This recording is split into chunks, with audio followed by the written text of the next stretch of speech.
আসসালামু আলাইকুম। সবাইকে আমন্ত্রণ জানাচ্ছি পুঁটি মাছের ঝাল চচ্চড়ি রেসিপি দেখার জন্য। এটা খেতে খুবই মজা। তো চলুন দেখে নিন এর পুরো প্রস্তুত প্রণালী। এখানে আমি প্রায় ২০টির মতো একটু বড় সাইজের দেশি পুঁটি মাছ নিয়েছি।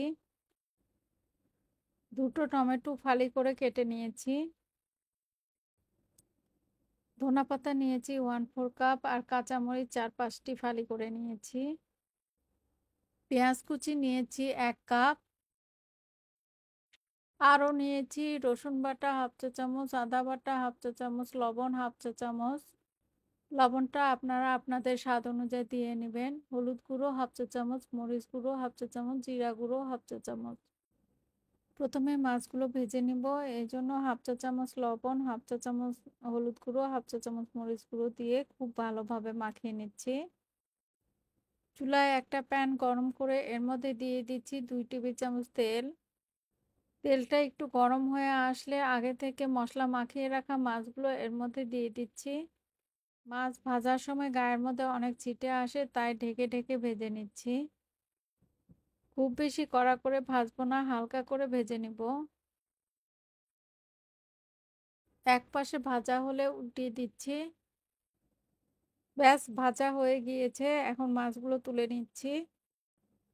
আবারও প্যানে 2 টেবিল চামচ তেল দিয়ে দিলাম। এখন বাকি মাছগুলো এই তেলে ভেজে নিব। সবগুলো মাছ ভেজে নিয়েছি, এখন রান্না করে নেব।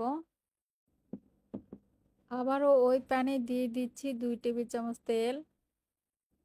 তেলটা একটু গরম হয়ে আসলে যে 1 কাপ পেঁয়াজ কুচি রেখেছিলাম ওইটা দিয়ে দিলাম।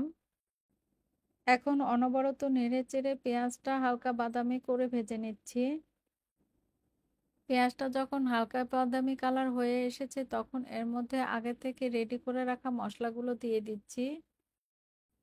মশলাগুলো পেঁয়াজের সাথে খুব ভালোভাবে মিশিয়ে নিচ্ছি।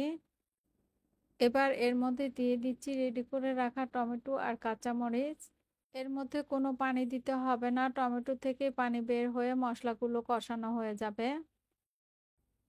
ভালোভাবে নেড়ে চেড়ে মশলাটা কষিয়ে নিচ্ছি। কষাতে কষাতে টমেটোগুলো যখন একদম গলে গিয়েছে তখন এর মধ্যে ভেজে রাখা মাছগুলো দিয়ে দিচ্ছি। মাছগুলো দেওয়ার পর মশলার সাথে একটু উল্টে পাল্টে মিশিয়ে নিচ্ছি। এবার এর মধ্যে পানি দিয়ে দিচ্ছি 1 কাপ।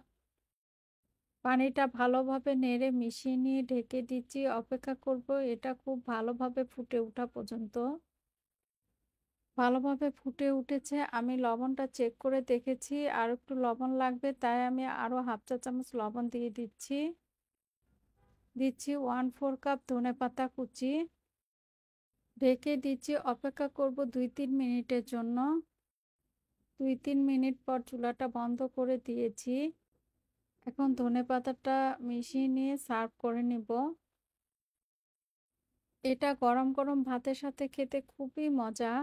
সবাই ভালো থাকবেন। আজ এই পর্যন্ত। আল্লাহ হাফেজ।